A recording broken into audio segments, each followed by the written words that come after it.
اہم واقعہ ہے حضرت فاطمہ سے شادی کا۔ حضرت فاطمہ کی عمر 15 سال تھی، کہیں 18 سال تھی، اور آپ کی عمر 21 سال تھی، وہ تقریباً اتفاق ہے اس پر۔ تو ابوبکر رضی اللہ تعالیٰ عنہ حضرت فاطمہ کا رشتہ مانگنے آئے تو آپ نے معذرت کر دی، عمر رضی اللہ تعالیٰ عنہ مانگنے آئے، آپ نے معذرت کر دی۔ تو عبد الرحمن بن عوف رضی اللہ تعالیٰ عنہ نے حضرت علی سے فرمایا کہ تم جا کر بات کرو، تمہاری بات ہو جائے گی۔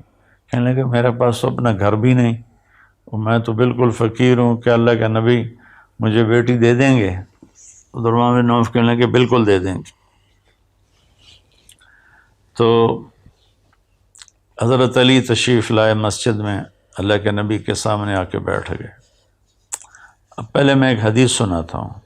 آپ نے فرمایا ما تزوجت وما زوجت الا بوحی من السماء نزل به جبریل، کہ دیکھو لوگو، میں نے جہاں شادی کی، جہاں میں نے اپنی بیٹیوں کی شادی کی، تو آسمان سے جبریل وحی لے کر آئے اور اللہ کا حکم سنایا کہ یہاں اپنی بیٹی کا نکاح کر دو۔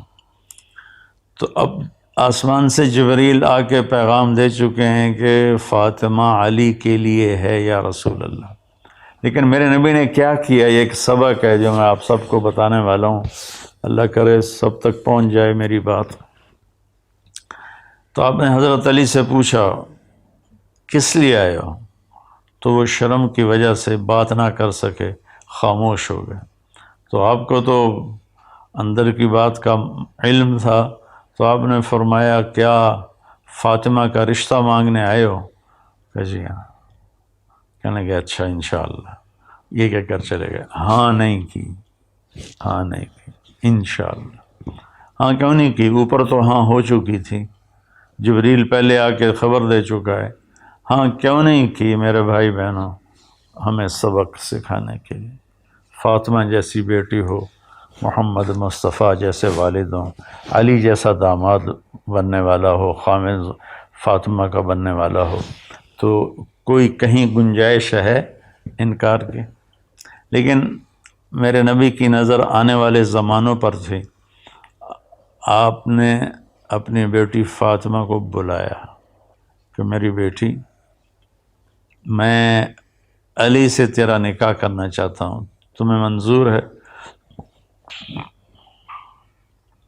تو فاطمہ رضی اللہ تعالیٰ عنہ نے سکوت فرمایا اور خاموش ہو گئیں۔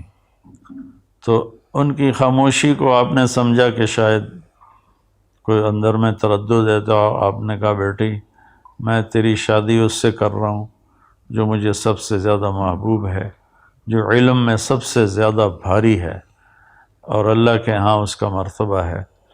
تو حضرت فاطمہ کی خاموشی ہاں تھی۔ پھر آپ باہر آئے اور آپ نے حضرت علی سے کہا لوگوں کو جمع کرو۔ پھر سارے لوگ جمع ہوئے اور آپ نے کہا جبریل نے مجھے اللہ کا پیغام سنایا ہے کہ میں اپنی بیٹی فاطمہ کا نکاح علی سے کر دوں۔ پھر آپ نے وہاں نکاح پڑھایا اور 400 درہم پر آپ نے شادی، مہر 400 درہم مہر پر آپ کا نکاح ہوا۔ اور حضرت علی سامنے بیٹھے تھے، تو آپ نے فرمایا علی میں نے فاطمہ بنت محمد کو تیرے نکاح میں دیا، تمہیں قبول ہے؟ تو انہوں نے زور سے کہا قبول ہے، اور ساتھ ہی سجدے میں گر گئے اور زور سے دعا مانگی، رب اوزعنی ان اشکر نعمتک التی انعمت علی وعلی والدی۔ تو آپ میرے نبی نے کہا آمین۔ اس کے بعد آپ نے سارے مہمانوں کو کھجور کھلائی اور شہد کا شربت پلایا۔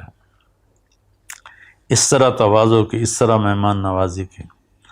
تو میں اس میں ایک بات عرض کرنا چاہتا ہوں میرے بھائی بہنوں، اولاد ہمارا سرمایہ ہے، ہم ان کی ہر خواہش پوری کرتے ہیں، لیکن جب شادی کا وقت آتا ہے تو ہم نہ بیٹے سے پوچھتے ہیں نہ بیٹی سے پوچھتے ہیں، اپنی مرضی سے طے کر دیتے ہیں۔ تو اس میں کئی قباحتیں پیدا ہوتی ہیں. باپ محمد مصطفیٰ ہیں، بیٹی فاطمہ ہیں، شوہر بننے والے علی ہیں، اور جبریل آ کر ہاں کرو پہلے کر چکے ہیں، اور آپ اپنی بچی سے پوچھتے ہیں میری بیٹی میں تیرا نکاح علی سے کر دوں. تو یہ ایک سبق تھا کہ بچے اور بچی سے پوچھو، بیٹی سے ماں باپ پوچھیں ہم یہاں تیرا رشتہ کرنا چاہتے ہیں، تجھے منظور ہے؟ اگر وہ کہے نہیں ابا نہیں اماں، تو اللہ کی قسم یہ اس کا حق ہے، اس پر سختی نہ کرو، زیادتی نہ کرو. اگر لڑکے کے ماں باپ پوچھیں کہ تیری یہاں شادی کر دیں اور وہ کہے نہیں مجھے پسند نہیں ہے، تو یہ بچہ آپ کا نافرمان نہیں ہے، اس نے اپنا شرعی حق استعمال کیا ہے اور اس کو یہ حق استعمال کرنے کی اجازت. چونکہ ایجاب قبول لڑکا لڑکی کرتے ہیں، لڑکی کے والدین یا لڑکے کے والدین نہیں کرتے. ایجاب و قبول تو لڑکی اور لڑکا کرتے ہیں. لیکن ہماری اپنی معاشرت ایسی بن گئی ہے کہ بیٹیوں سے پوچھتے ہی نہیں ہیں، بچوں سے پوچھتے ہی نہیں ہیں. اب کچھ تعلیم یافتہ طبقہ آ گیا ہے تو وہ اور ذرا حدود سے آگے چلا گیا ہے کہ وہ کورٹ میرج کرنے پر چلے جاتے ہیں. میرے بچوں یہ بھی غلط. ابھی چند دن پہلے 2 بچہ بچی میرے پاس آئے، ڈاکٹر تھے، کہ لڑکی بچی سے میں نے پوچھا کہ آپ کے والدین راضی ہیں؟ لڑکے کے والدین تو راضی تھے. تو اس بچی نے کہا جی نہیں میرے ماں باپ راضی نہیں ہیں. میں نے کہا بیٹا میں تمہیں اللہ کا واسطہ دیتا ہوں، جس ماں نے تجھے 9 مہینے پیٹ میں اٹھایا اور 2 سال اپنی چھاتی کا دودھ پلایا، اور تیرا باپ صبح سے شام تک دھکے کھا کھا کے تمہارے لیے روٹی لایا، ان کو ناراض نہ کرنا. وہ راضی ہو جائیں بے شک شادی کرو، اگر وہ ناراض ہیں تو کبھی بھی یہ قدم نہ اٹھانا.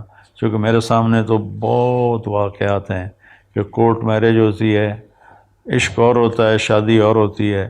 شادی کے بعد جب مزاج ٹکراتے ہیں تو پھر طلاقیں ہو جاتی ہیں. تو میں ایک سائیڈ میں والدین کی عرض کر رہا ہوں کہ بچے کی رائے لیں، بچی کی رائے لیں. اگر وہ نہ کر دے تو پھر اس پر دباؤ نہ ڈالیں. ہاں اگر آپ چاہتے ہیں کہ یہیں کرنی تو سمجھائیں، پیار محبت سے سمجھائیں. سمجھ گئی بہت اچھی بات. پھر بھی انکار کرے تو میں آپ کو اللہ کے نبی کا واسطہ دیتا ہوں، ان کی بیٹی فاطمہ کا واسطہ دیتا ہوں، ان کے داماد علی کا واسطہ دیتا ہوں جن پر یہ واقعہ ہوا. آپ نے کہا بیٹی فاطمہ علی کا ساتھ تیرا نکاح کر دو، جبکہ اوپر سے جبریل اللہ کا پیغام بھی لے کر آئے ہوئے ہیں. میں چونکہ میری اصل تو دیہات ہے، ہمارے دیہاتوں میں یہ ظلم بے انتہا ہے، بے انتہا ہے. نہیں دیکھتے کہ جوڑ ہے یا نہیں ہے، آپس میں بننے کے چانسز ہیں یا نہیں ہیں، وہ بس ٹھوک دیتے ہیں اور ساری زندگی. پھر وہ آگے طلاق بڑا مسئلہ بن جاتا ہے تو وہ لڑکا بھی مصیبت میں اور لڑکی بھی مصیبت میں کہ بیچاری طلاق یافتہ کو تو کوئی پوچھتا ہی نہیں ہے. میرے نبی نے فرمایا تمہیں سب سے بڑا صدقہ بتاؤں؟ تو صحابہ نے عرض کی یا رسول اللہ کیا ہے؟ تو فرمایا الابنۃ المردودہ، وہ بچی جس کو طلاق ہو گئی اور وہ لوٹ کے اپنے ماں باپ کے گھر آ گئی، اس پہ خرچ کرنا سب سے بڑا صدقہ ہے. اس پہ خرچ کرنا سب سے بڑا صدقہ ہے. تو پھر ہمارے ہاں طلاق بھی مشکل ہے، طلاق کے بعد شادی ہونا بڑا مشکل ہے. پہلے سے تھوڑا یہ رائے لے لی جائے تو اس میں میرے نبی نے ہمیں کر کے دکھایا. آپ نے رائے لی اور پھر آپ نے نکاح پڑھایا. اور بچوں سے یہ کہتا ہوں کہ اللہ کے واسطے کورٹ میرج تک مت جاؤ. جس ماں نے تمہیں پال پوس کے پروان چڑھایا، جس باپ نے تمہارے لیے اپنی ہڈیوں کا گودا بھی نکال کے رکھ دیا، تم ان کو بالکل ہی ایک سائڈ پہ کر کے کہو ہم نے کورٹ میرج کرنی ہے تو ٹھیک ہے، شرن ہو جائے گی، لیکن اس میں برکت کبھی نہیں آئے گی، اس میں محبتیں کبھی نہیں پیدا ہوں گی۔ تو میرے نبی نے یہ سارا کام کر کے ہمیں عملاً دکھایا جبریل کے آنے کے بعد بھی۔ پھر اپنے بڑے اہتمام سے شادی کی، یہ نہیں کہ بس مسجد میں نکاح پڑھا کے علی کے ہاتھ میں دے دیا ہو۔ اپنے چند دن پہلے مجھے روایت ملی کہ حضرت فاطمہ کے دو کھانے ہوئے، ایک ولیمے کا، ایک یا اس موقع پر نکاح کے موقع پر یا رخصتی کے موقع پر آپ نے خود ایک دمبا ذبح کر کے اس کا کھانا بنایا، اس کا سویٹ ڈش ایک بنائی اور سب کو کھلائی۔ اور پھر حضرت علی رضی اللہ تعالیٰ عنہ کو لے کر اندر گئے اور حضرت فاطمہ کا ہاتھ پکڑ کے علی کے ہاتھ میں دیا، یوں کہا علی تمہیں نبی کی بیٹی مبارک، سبحان اللہ، علی تمہیں نبی کی بیٹی مبارک۔ پھر آپ نے فرمایا میری بیٹی، مجھے جو سب سے زیادہ محبوب تھا اور سب سے زیادہ پسند تھا، میں نے اس کے ہاتھ میں تیرا ہاتھ دیا ہے۔ پھر شادی کے بعد آپ نے حضرت علی سے فرمایا ولیمہ کرو، کہ یا رسول اللہ میرے پاس تو کچھ بھی نہیں۔ سعد بن ابی وقاص نے کہا جی میرے پاس ایک چھترا کھڑا ہے، میں وہ ذبح کرتا ہوں۔ وہ چھترا قورمہ بنایا گیا، اس میں چھوارے ڈالے گئے، تازہ روٹی جو کی بنائی گئی، انگور رکھے گئے۔ حضرت انس فرماتے ہیں کہ حضرت فاطمہ جیسا ولیمہ ہم نے مدینے میں کبھی نہیں کھایا، اور سب کو کھلایا، جتنے سب کو اجازت تھی آؤ اور کھاؤ۔ وہ نبی کے ہاتھ کی برکت تھی کہ اس مدینے والے کھا پی کے چلے بھی گئے اور دیگ ویسے ہی بھری پڑی تھی۔ تو اس میں ایک سبق تھا، اس لیے میں نے اس کو تھوڑا تفصیل سے بیان کیا کہ ہماری شادیوں میں بہت آگے پیچھے ہو رہا ہے۔ دیکھو بچوں ہمارا culture girl friend boy friend نہیں ہے۔ اللہ کے واسطے اپنی عزت کو بچاؤ، اس سے بہتر کسی مرد عورت کی کوئی چیز نہیں ہے۔ اللہ کے واسطے اپنی عزت و غیرت کو بچاؤ۔ گرل فرینڈ بوائے فرینڈ یہ کلچر میں یورپ، امریکہ، کینیڈا، آسٹریلیا، ساؤتھ افریقہ کئی دفعہ گیا ہوں اور ساری دنیا 6 بر اعظم پھرا ہوں۔ اس گرل فرینڈ بوائے فرینڈ کے کلچر نے سارے خاندانی سسٹم کو توڑ کے رکھ دیا ہے اور سارا خاندانی نظام تباہ و برباد ہو گیا ہے۔ یہ بھی نہیں کرنا ہے، شادی کرنی ہے، زنا نہیں کرنا ہے، فحاشی نہیں کرنی ہے۔ اور شادی کے بعد بچی اگر یہ کہے کہ میں نے الگ رہنا ہے آپ کے ماں باپ سے، اور ماں باپ صاحب حیثیت ہوں تو ان کے ذمے ہے ان دونوں کو الگ ٹھہرائیں۔ 2 زندگیاں شروع ہونے والی ہیں، جب اس کے اندر ساس آ جاتی ہے، سسر آ جاتا ہے، دیور آ جاتا ہے، بھابھی آ جاتی ہے، نند آ جاتی ہے، تو ایک بڑا عجیب سا ماحول بن جاتا ہے۔ جوائنٹ فیملی سسٹم اچھا ہے اگر اس میں ایک دوسرے سے محبت ہو اور ایک دوسرے کے حقوق کا خیال ہو۔ اگر یہ ایک دوسرے کی غلطیاں پکڑنے کا کام ہو جو کہ ہو رہا ہے تو پھر یہ بڑی مصیبت ہے، یہ جوائنٹ فیملی سسٹم۔ اللہ نے لڑکی کو یہ حق دیا ہے کہ اپنے خامند سے کہے کہ مجھے الگ گھر لے کر دو۔ اگر وہ اس قابل نہیں ہے تو پھر اسی گھر میں کم از کم وہ اس کو ایک کمرہ، ایک ٹوائلٹ اور ایک کچن الگ ضرور دے، ایک پورشن۔ اگر اس کی بھی ہمت نہ ہو تو میں پھر کہا کرتا ہوں کہ پھر اللہ کے واسطے کسی کی بچی کی زندگی برباد نہ کرو کہ اس کے لیے رہنے کے لیے کمرہ ہی نہ ہو۔ تو شادی کے عنوان پر یہ بدعنوانیاں ہم میں ہوتی ہیں۔ اہتمام بھی ہے، اللہ کے نبی نے 2 ولیمے کروائے، تو ایسے شادی کرنا کہ کسی کو پتہ ہی نہ ہو، یہ بھی ٹھیک نہیں ہے۔ ہمارے بعض دیندار لوگ اس میں بہت سختی کرتے ہیں۔ بعض اپنی بیٹیوں کو بٹھا کے گاڑی میں اور جا کے سسرال کے گھر چھوڑ کے آتے ہیں۔ یہ ساری باتیں غیر فطری ہیں۔ اپنی بیٹی کو عزت سے روانہ کرو، یہ اصل اس بچی کا حق ہے۔ اور اگر کسی کے پاس یہ گنجائش نہیں ہے تو جب تک وہ اس کا انتظام نہ کر لے وہ شادی نہ کرے، ورنہ گھر میں کھچڑی پک جاتی ہے۔ بہرحال محبت سے گھر چلتے ہیں۔ حضرت فاطمہ کی شادی اور یہ اس لیے سنا دی کہ اس میں یہ ایک سبق تھا جو مجھے آپ کے سامنے پیش کرنا تھا، اور کہہ بھی رہا ہوں، کہتا بھی رہتا ہوں، اور بہت شکر ہے اللہ کا لوگوں نے اس بات کو لیا ہے۔